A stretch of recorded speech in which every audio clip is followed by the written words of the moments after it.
Hello, everyone. The attendees are filing in, so we will get started in just a moment. Please bear with us.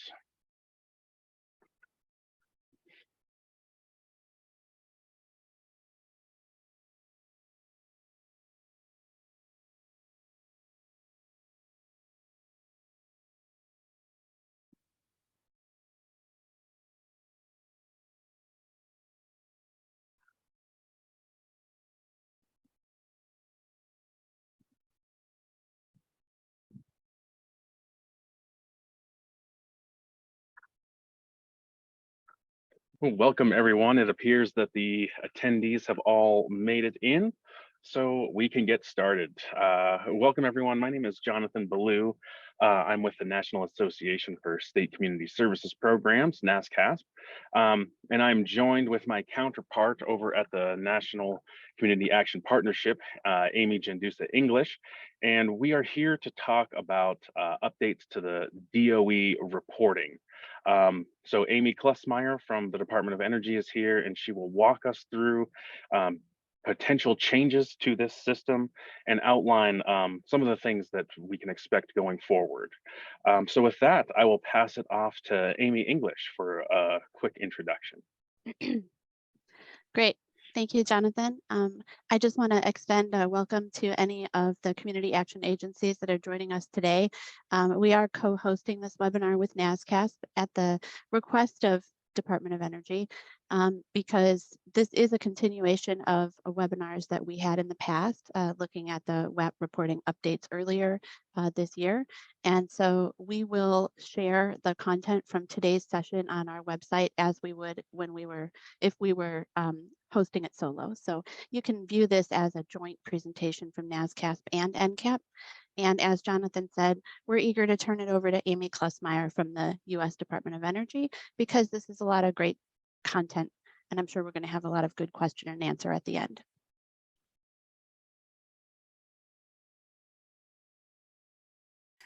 All right, thank you both Amy and Jonathan and the NASCSP team for hosting today. We're here to talk about weatherization reporting updates, and as Amy mentioned, this is a kind of a follow-up on a series of webinars that we did in May of this year that many of you probably did attend and provided us with some feedback on. I hope you'll see today that the update to the reporting requirements does reflect that feedback and other feedback that we've heard throughout the year from stakeholders. So what we're going to cover today is a project summary and timeline, and I'll walk through this first.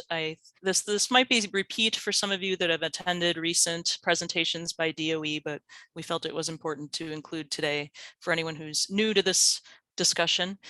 We will share some anticipated new reporting measures, and those are specifically related to weatherization readiness and justice and equity. And then we will share some tentative new reports with you. I actually plan to walk through the draft reports that we will be submitting to the Office of Management and Budget. Finally, we'll just say a few words about some anticipated bill assessment topics and the learning objectives for today.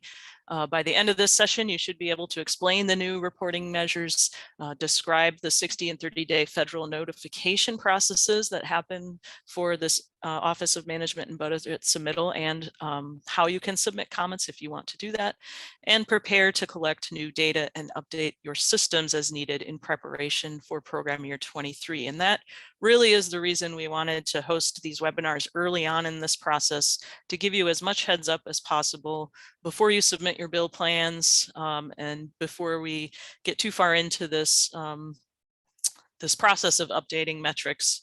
So you have plenty of time to make any updates to your reporting systems. As Jonathan mentioned, I'm Amy Klesmeyer. I'm a project officer with the Department of Energy. Erica Burin is also joining us today. Erica is the Weatherization Program Manager, and I've been supporting Erica on a number of projects, including the development of metrics and Justice 40, which we'll talk about in a moment. So why are we doing this now? The Paperwork Reduction Act requires all federal agencies to update their reporting forms and receive approval from the Office of Management and Budget before collecting any information from recipients of federal funding.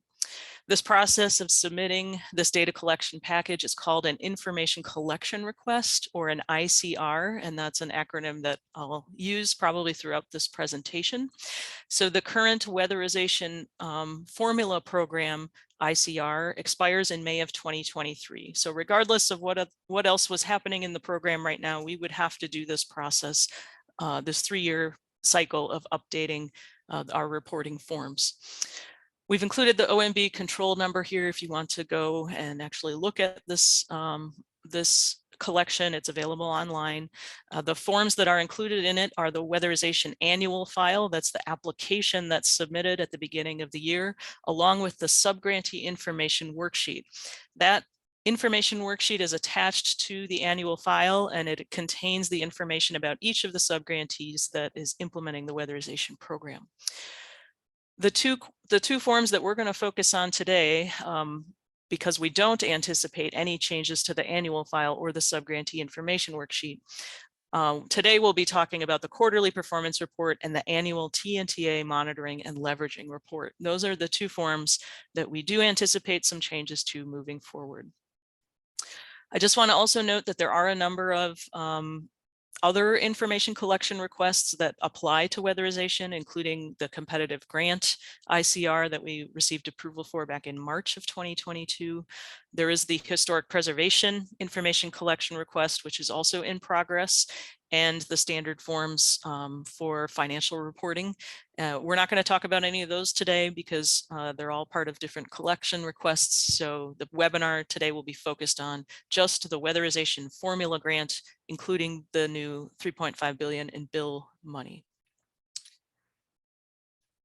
For those of you who are familiar with PAGE, PAGE is the Performance and Accountability for Grants in Energy website. This is a reporting system that was developed by DOE and is used by the Weatherization and State Energy Office programs.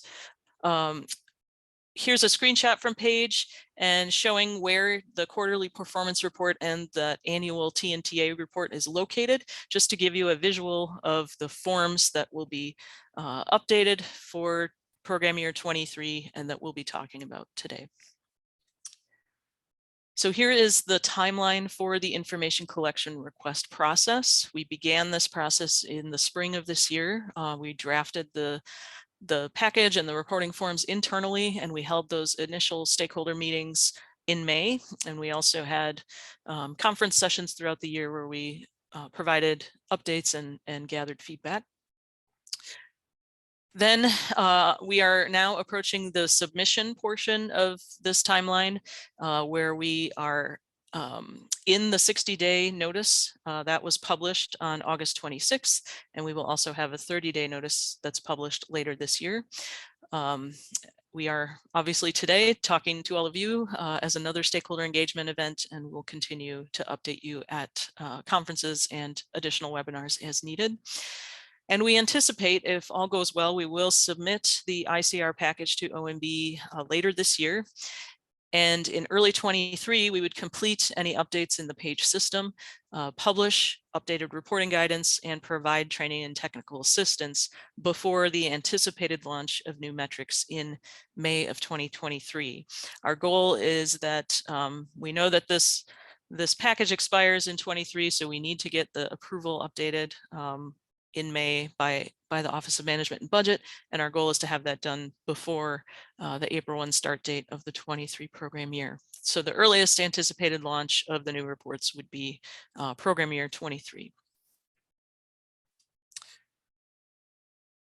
So just another slide on the ICR information collection request process, and specifically on the Federal Register notices. There are 2 notices required, and on the right-hand side of the screen, you see a process overview for standard clearance, and this is available on the Paperwork Reduction Act website if you'd like to learn more about this process. But step 1 was the agency develops an information request, as I just noted, we did that earlier this year, and we are now in step 2. The agency publishes the 60-day notice. That was done on August 26th. A comment period, this is a public comment period, is open through October 25th. And we've included a link here to where you can find that Federal Register notice, and that notice describes how you can submit your comments. The comments are submitted via email to Brittany Price, who is a team lead on the weatherization program at DOE. And Brittany will collect all of those comments, and then we will enter into step 3 on the chart on the right, consider those public comments and make changes to the draft forms as applicable. We will then post the 30-day notice once the 60-day notice closes, and we can do that as soon as that 60-day notice timeframe closes at the end of October. So we anticipate doing that by the end of the year, and that also triggers the submission to OMB. So if you're interested in more, we've included some links here. And if you, again, want to submit comments, you can do that via email to Brittany Price. So now I'm going to discuss some of the new performance measures. First, I'm going to walk through kind of some of the policy drivers for why we're making these changes, describe a little bit more about the changes we're planning to make, why we're making them, and then I will actually walk through the forms with you so you can see what some of the metrics will look like. So we have a couple of new funding sources, certainly the Bipartisan Infrastructure Law and the Weatherization Readiness funding, which is not part of bill, which is part of the 2022 allocation. Both of those new funding sources will trigger some new reporting requirements. We have some whole of government priorities, including the diversity, equity, and inclusion initiatives and Justice 40, which we'll talk more about in a moment. And we also have some DOE priorities around workforce development and decarbonization. And we might see, if not reporting metrics, some additional work to assess the impact of weatherization on these priorities. We are still waiting for some final guidance on both the whole of government priorities, in particular Justice 40, and the DOE priorities. We are expecting some additional internal guidance on implementation of the bill funds. So all of this is still in draft form, and we have until, of course, the end of the year to make any updates to the data forms. And we will keep you posted if that indeed does happen. Finally, we have an annual congressional reporting requirement, and there are a number of metrics in that reporting requirement that we collect now, including average cost per unit, the number of individual dwellings that are weatherized. And there are a couple on here that we aren't currently collecting that we plan to add to the quarterly performance report, including the number of multifamily buildings weatherized and the average income of households receiving assistance. So first, I'll talk a little bit more about equity and justice initiatives and how that will impact reporting. So we've seen a series of executive orders and guidance from the Office of Management and Budget throughout 2021 related to advancing racial equity and supporting underserved communities. And also Executive Order 14008, Tackling the Climate Crisis at Home, which established the Justice 40 Initiative. The Justice 40 Initiative is a goal of directing at least 40% of all investments, federal investments, to disadvantaged communities.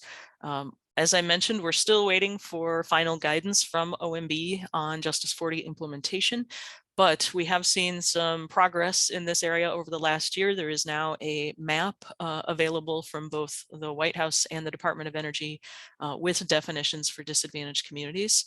However, for the weatherization program, we will be counting all of our direct investments in weatherization as investments in disadvantaged communities. So all of your regular WAP operations, health and safety, costs and expenditures will be counted towards investments in disadvantaged communities.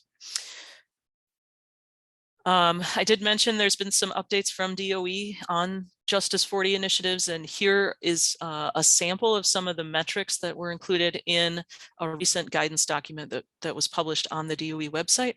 There is a link to that at the bottom of the screen if you want to look at this in more detail. I suggest you do. It has some guidance for states, including an overview of the new mapping tool that is available on the DOE website, which might be of interest to all of you.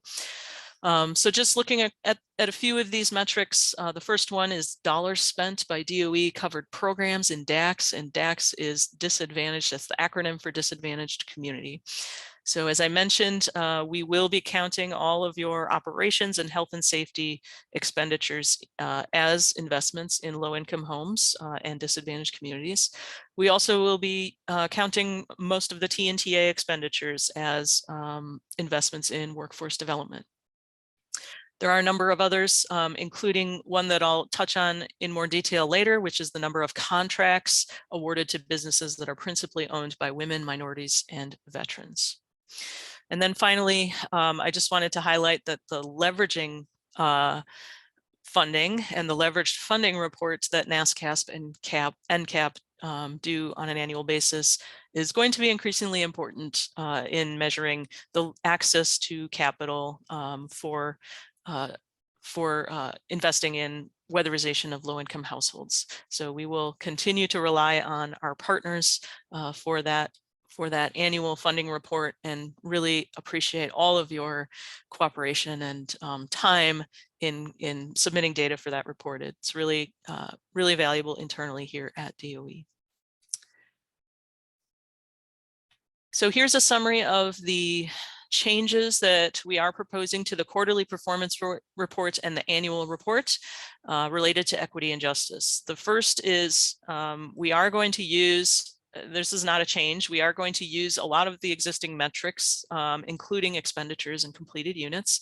So we, for example, will be using completed units to calculate estimates for energy savings, cost savings to the clients, and emission reductions. The metrics that we are tentatively adding to the quarterly report are completed units by subgrantee. So right now we only collect completed units by the grantee. We would like to try to do this by subgrantee. This will give us a little more geographic granularity in the data, and give us a little better look at where units are being completed on a county by county basis. We also would like to collect a metric on renewable energy installed, and this will be total kilowatt hours or total BTUs per hour for solar thermal. And we know that there are only a handful of states right now approved to use DOE for the installation of renewable energy. We might see this increase with the bill fundings, and we are going to add this metric to the report, but we recognize that right now it would only apply to a handful of grantees.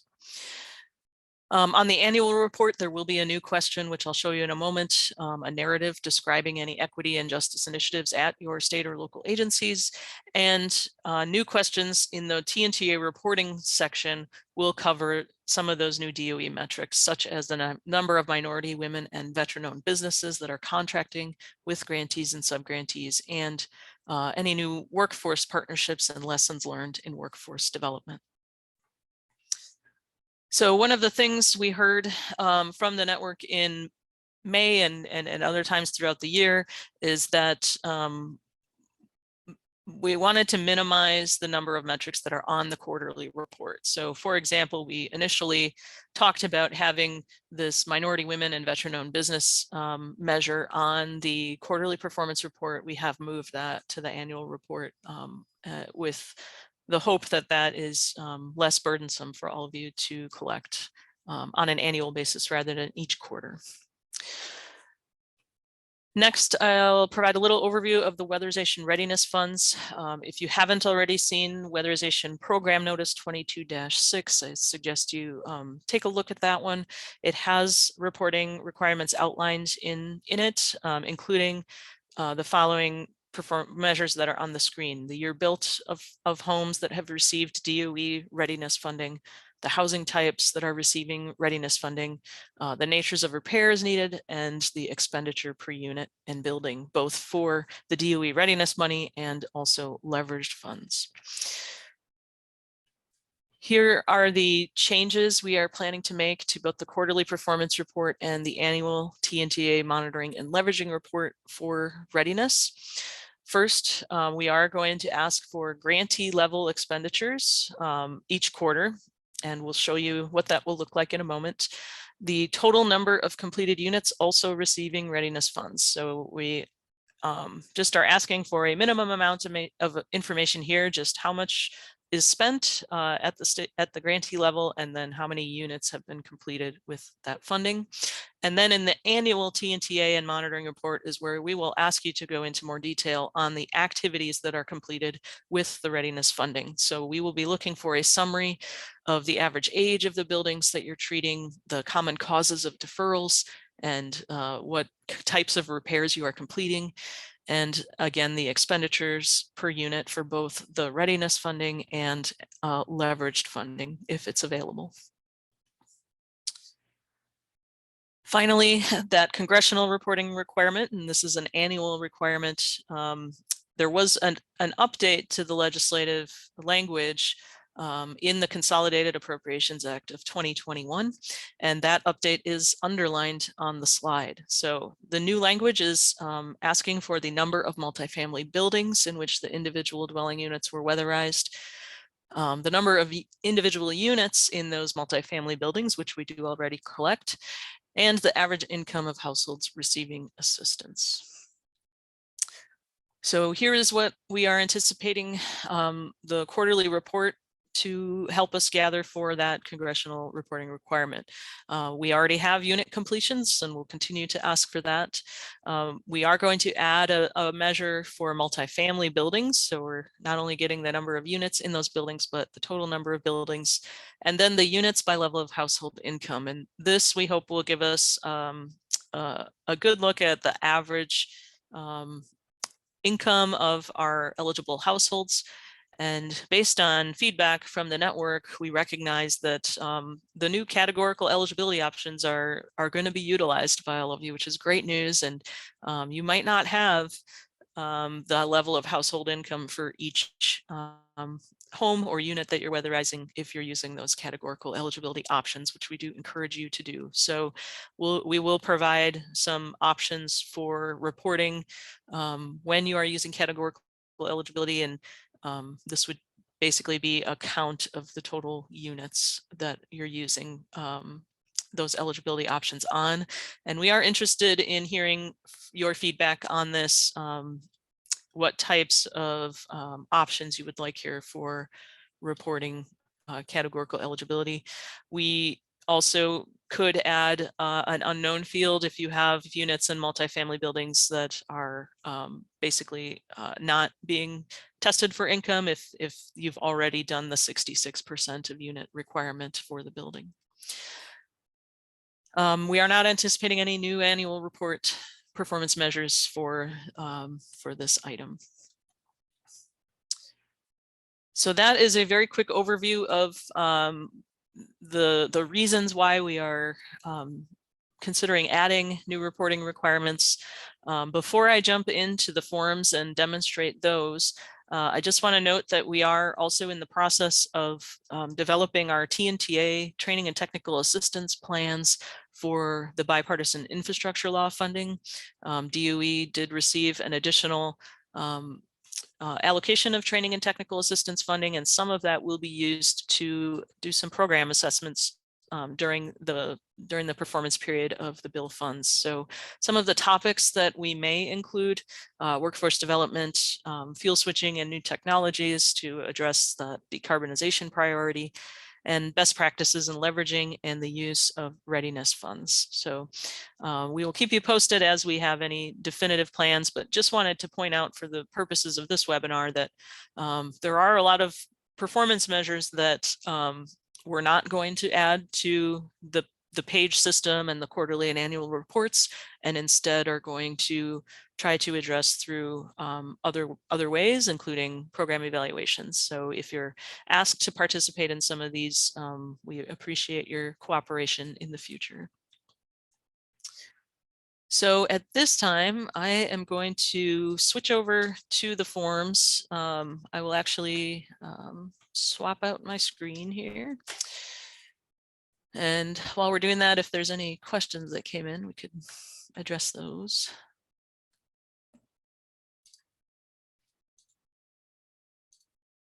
Sorry about that. There are none at this time, so please feel free to keep going. Okay, great. I have lost my, there we go. Sorry, I lost my Zoom window. There we go, I got it back. Okay, sorry about the delay there, everybody. So here we have, for lack of a better term, paper version of the quarterly performance report. It's going to look a lot different when it's in page, but this is the actual form, the draft form that will be submitted with the information collection request. So this is what OMB reviews when they're doing their review of that package. So for those of you that have completed a quarterly performance report in page, this should look fairly familiar and similar. There is the grant outlays section. The general format of the report is not going to change. We'll still have the grant outlays, which is expenditures by quarter. And section A, there are no changes to. You'll be reporting the total DOE funds spent at the state level. Here's where we have one change in the outlays or expenditures by function. So here are the cost categories for the DOE award. And at the bottom, we will be adding a weatherization readiness category. So that is where you will be asked to report your weatherization readiness expenditures for the quarter. No change to the rest of that page one. When we get down to the grant production page, you'll see some new edits here. So total annual energy savings, no change here. This is a performance measure that is automatically calculated by page each year, and it's based on the total units that are reported in line B. So that is where the grantee will continue to report total units by DOE. Here's one of the bigger changes that we are considering adding. Right now, we collect both units by housing type and units by field type. These are separate reporting measures in page, so separate performance measures. We would like to try to merge them into a table format. So what we'd ask is for you to report your units by housing type and field type. The reason we'd like to try to do this is it will give us a more accurate look at and a more accurate estimate of energy cost savings, cost reduction for clients, and emissions reductions. Now, if we're not able to do this, or if this looks too complicated to all of you, and we have run into any issues in page, we can always go back to the single reporting metrics for each housing and field type. But interested in all of your feedback on whether you think this would be feasible and if it would add a lot of administrative burden to you on a quarterly basis. And feel free to type in the chat if you have any feedback as we're going. I'm also happy to just pause, and if anyone wants to speak up, Jonathan will watch for your raised hands. Moving down to units by subgrantee, this would be a new measure for the bill funds. We would like to not only know how many units you're completing at the state level or grantee level, but also the unit completions by subgrantee each quarter. This was done during the Recovery Act, and it again would help us get a more granular geographic look at where units are being completed on a county by county basis. Here is that metric for multifamily buildings in the congressional reports that I just touched on. So we'd ask each quarter that you not only provide us with a list of units by housing type, but also buildings, the number of total multifamily buildings that you're weatherizing. And then finally, buildings by weatherization readiness funds. This is where we would ask you to report any unit completions that also received DOE weatherization readiness dollars. And this would only apply to the program year 22 funding and future annual allocations of funding if we get additional readiness dollars. It would not apply to the bill funding.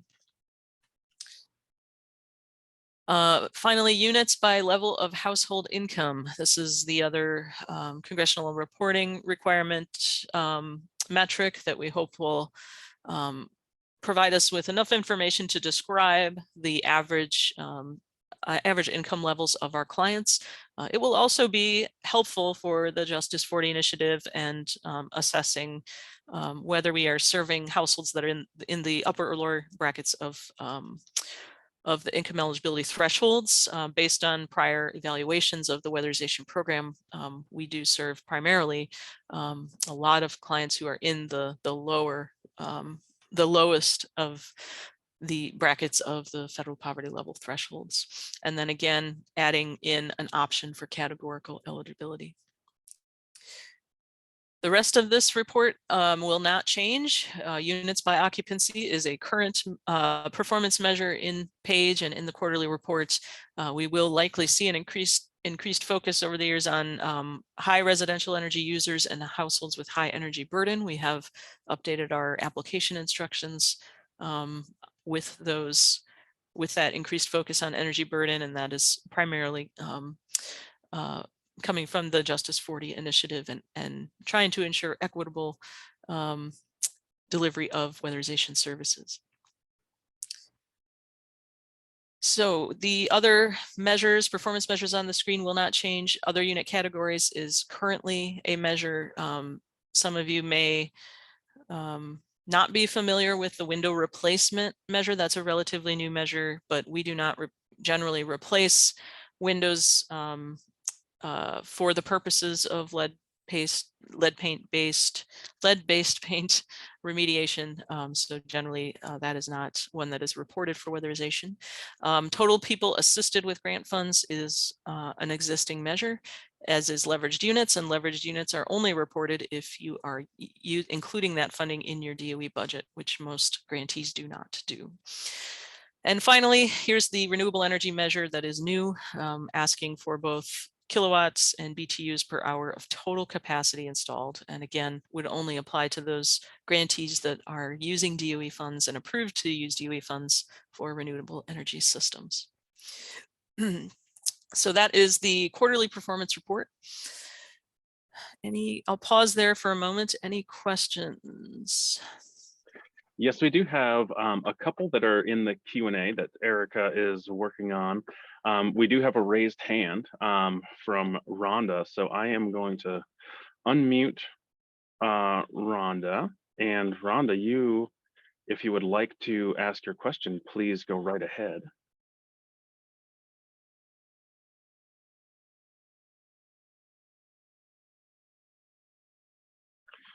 Okay, well, as we wait for Rhonda to come on and ask her question, oh, there was another one, but it's gone now.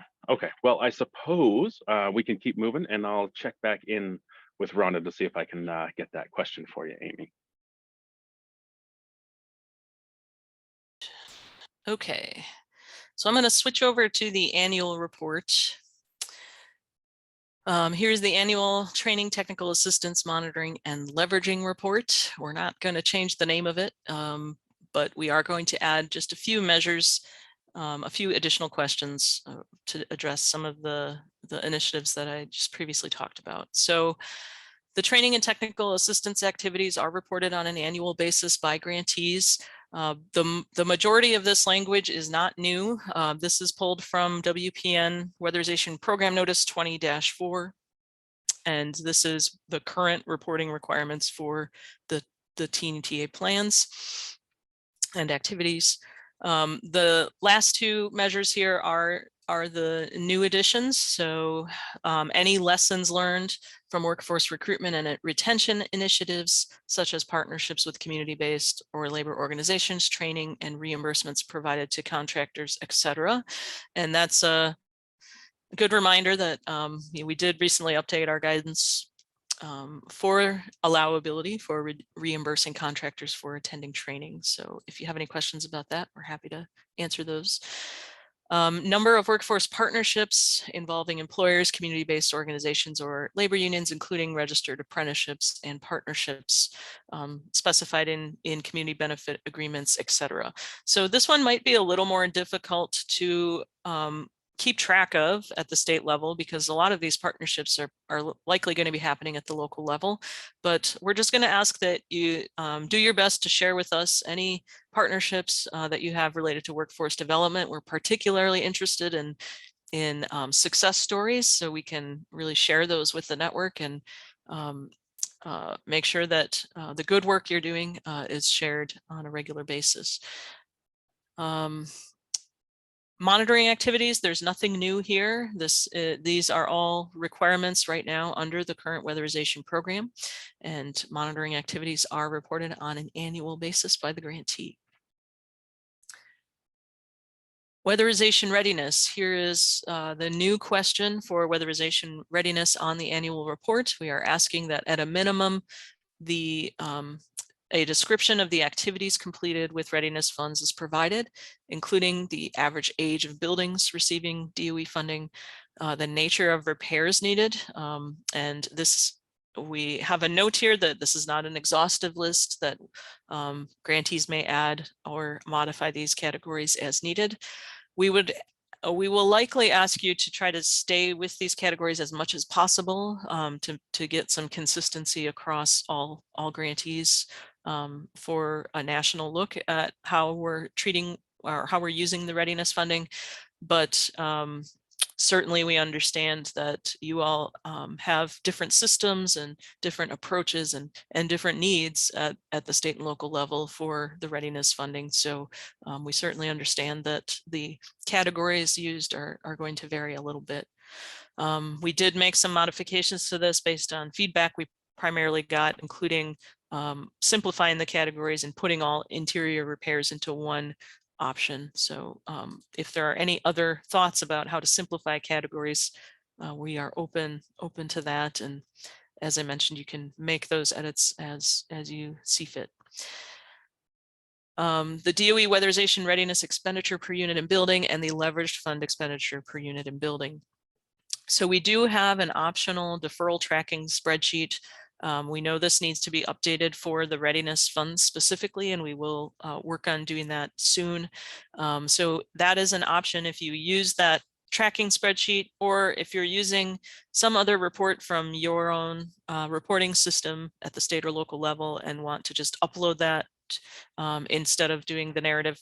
That is always an option with the annual report. So we do anticipate seeing, probably seeing a lot of uploads in response to this question. No change to the leveraging activities question, and this is only reported by those states that are using DOE funds for leveraging activities, such as securing additional leverage funding, meeting with stakeholders, designing programs, etc. And finally, the diversity, equity, inclusion, and energy justice question is new, and we are going to ask you to describe any actions taken to advance equity, foster a welcoming and inclusive environment in weatherization, and support people from underrepresented groups in the workforce. At a minimum, we are going to ask that annually you share with us the number of minority women and veteran-owned businesses contracting with both the grantee and the sub-grantee during the program year. And we recognize that this one is a new performance measure. It might take some time to set up a process for collecting this information from the grantees, but we are staying with the categories of minority women and veteran owned because we have heard that most states and local agencies are using those. And of course, they are required by the federal 2 CFR 200 rules for affirmative action during procurement. So That is the last question in the annual report. So I'll pause here and see if we have any questions or comments, feedback on either this or the quarterly measures. Yes, we do have a couple of questions that we can go through at this point if you'd like, or we can save them for the end. Whatever your preference is. There's 4, I believe, that are outstanding right now. Yeah, let's walk through them. All right, let's do it. So the first one is regarding if there will be the ability to add custom reports to Weatherization Assistant version 10 that might aggregate some of the data. Yes, so we are talking with the Oak Ridge National Laboratory on a regular basis about how we can pull any of this data from Weatherization Assistant. However, not all states use Weatherization Assistant. So while we might be able to get some of the data from those states that are using the tool, we still need to put some of the performance measures in the quarterly reports and the annual reports. Excellent. And you know what, that is actually the only one that is live at this point. There's another typed question that that Erica is answering right now. So I think we can move forward. Okay. And can all attendees see the questions and answers? Oh, that's Or an excellent question. Should we just talk through them? Sure, we certainly can. Yeah. Yeah. All right. And then another question was regarding categorical eligibility. Will it be reported as a combined number for LIHEAP and HUD? And there is an answer provided by Erica, but I believe there's a clarifying question in there as well. There was a question regarding finding more guidance on, quote, high residential energy user and, quote, household with a high energy burden data reporting. And both of those were cited in the 10 CFR 440.3 definitions. And then the last question was regarding different income thresholds and could or should the ranges align with the LIHEAP household report? Some of us already have reports with those ranges. And there was an answer provided, whatever your state uses for LIHEAP eligibility, if your state utilizes the categorical income for LIHEAP, send your LIHEAP household report so we can try to align with different reporting for other programs. So that is what we have. Okay, and great. Yeah, so the first question related to the units of level of household income. So maybe we'll clarify that this categorical eligibility category is only for HUD, I think is the change, just the clarification that we need to make there. Yeah, all right, thanks. Well, thanks everyone, keep them rolling. And let's see, I see one more question coming in related to that HUD and LIHEAP reporting. So we've tried to make sure that we're being consistent with other federal programs, but we will take another look at that and make sure that they're consistent where feasible.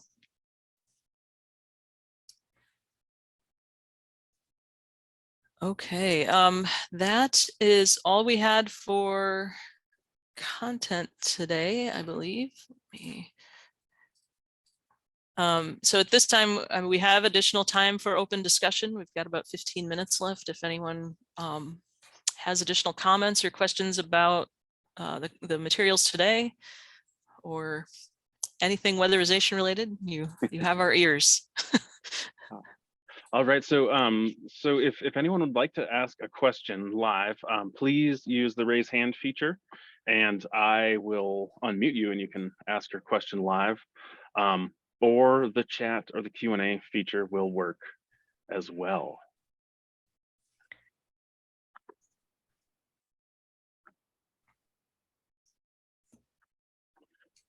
Okay, I'm not seeing any hands go up. Okay, well, while we have this 15 minutes left and we're waiting for some questions, Oh, a question just came in. Will these slides be available? Yes, the slides and the recording will be available. We'll get those up on our website, and NCAP will get them up on their website in the next day or so. So yes, those will be available. So if I could introduce a shameless plug here for the NASCSP conference, which is coming up, holy cow, in just over a month. Early bird registration does end on Friday. So we hope to see some of those registrations come in. And we have a question here now. Will DOE give us at least a quarter to prepare the reporting changes before they are implemented into Page? Yeah, that's a great question, Kelly. And I think, let me bring up the slides again and just show the timeline here. So we are trying to give as much notice as we can so that you all have time to update your systems. So right now we are in this 30-day notice published on August 26th. And let me share this so you can see a little bit bigger. We will publish that 30-day notice. I'm sorry, we're in the 60-day notice that was published on August 26th. We will publish that 30-day notice as soon as possible after October. And then we will submit that ICR package to OMB in late 22. So generally, our hope is that once that ICR package is submitted to OMB, we won't have any changes to the forms after that point. And that's when we will start to complete the page updates and then publish reporting guidance, hopefully in early 2023. That would give everyone at least 1 quarter. If we can get the guidance and the TNTA out before April 1, then you would have a quarter to prepare during that for the April 1 states during that first quarter of 23. The July 1 states obviously would have a little more time. Well, I don't know, that's a question, I guess, maybe for Erica. We would likely start requiring those reports as soon as possible. So they would be applicable for all grantees, regardless of when your start date is. It also raises another point that we should make in that we recognize that for the bill awards, you'll probably start reporting units and performance measures on the existing reports until we have this new ICR approved. So keep going as is until you receive guidance from DOE otherwise. And again, that won't be until early 23. So just know that you'll be reporting the existing metrics now for bill, and then there will be a switch sometime next year. Excellent. And here's a quick question for you. We had a subgrantee ask why DOE funds and bill cannot be blended. I'm going to see if Erica wants to take that one. Sure. I responded. It's specific to do with terms and conditions of each award, the flow down requirements of each award. And this isn't the first time that we've not been allowed to blend formula and recovery. We have a similar situation for bill and formula. And those will all be listed in the terms and conditions, those different flow down requirements and T's and C's. There's another question in the chat. Can we get a copy of the reports that Amy shared? Those are the forms in Page. The screenshots that she shared are PDF versions of the forms that we've submitted to OMB for approval. We can't give you a copy of those reports until they get approved, but we wanted to at least show you what it looked like as we kind of talked through the different changes in the reports. But if you want to see what the PDFs look like, you can go into Page and hit that PDF file in your quarterly or annual reports. Excellent. Thank you, Erica. And the next question we have is, will there be a link to a list of report due dates? Okay, Great. yeah, I was gonna type that too. The Federal Assistance Reporting Checklist, or the FARC, as they are known internally, is also attached to your T's and C's, but I can send out, I'll send to Jonathan the 2022 FARC so that he can distribute it, but you all have access to that because it's attached to your award in Fed Connect. But Fed Connect is not the easiest system, so we're happy to send it. Perfect. And we can put that into our e-news that's coming out this week. Yeah, and we don't anticipate any changes to the actual checklist or the timing of reports. We'll just be making a few additions to the actual forms within that checklist. All right. The next question comes from California. How does the timeline align with WRF reporting, since reporting for WRF happening now as part of program year 22? Did I miss something? Is Weatherization Readiness Funds reporting already available in Page? It is not. So this is one of those challenges with having to wait for the OMB approval on our reporting forms. We are, and Erica, jump in here if I'm misspeaking, but we are planning to ask you to report all of the readiness activities for 22 at the end of the year. Unless right, that was in the guidance for readiness. I'm sure I'm gonna miss this, but I think that's 22.6.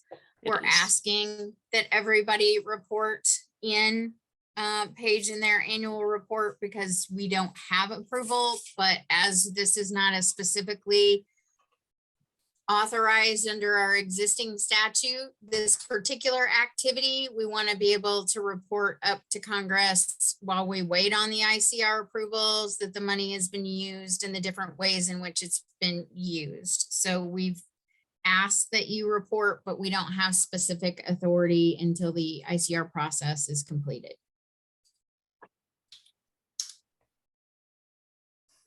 Okay. And then the last question that we have in here, Erica is working on a response for, but it's in regard to, is each state on separate bill funding approval schedule? We weren't able to enter bill plan in Page yet. Are other states able to enter their plans?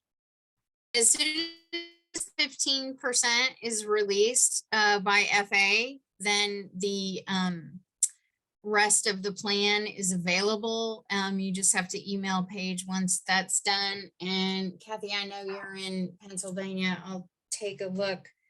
If you were already on the approved list, we have 34 states already have their 15%. And the remaining, with the exception of 3 states, are with FA for approval, and those should all be done by the end of the fiscal year.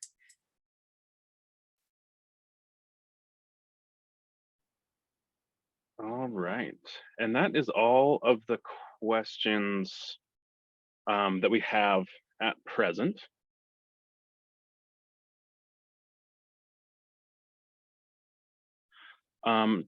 And I do want to put a plug in for a webinar that NCAP is hosting coming up on multifamily weatherization. That one is open to the public, and the registration link is in the chat. So please check that out.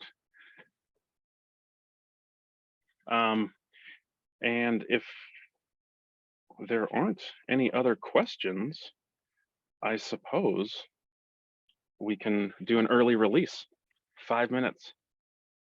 All right. Well, with that, I want to thank Amy Klessmeyer for putting together all this information, and Amy Jandusa English from NCAP for assisting in hosting this this webinar. Any other questions, please please send them to me or to Amy, and we can work on getting an answer back to you. So with that, I want to thank everyone for joining us today. And again, NCAP and NASCSP will both be posting this presentation on our websites, and we should get that up there shortly. But thanks for your time, everyone. Take care. Be well. Bye-bye. Thank you.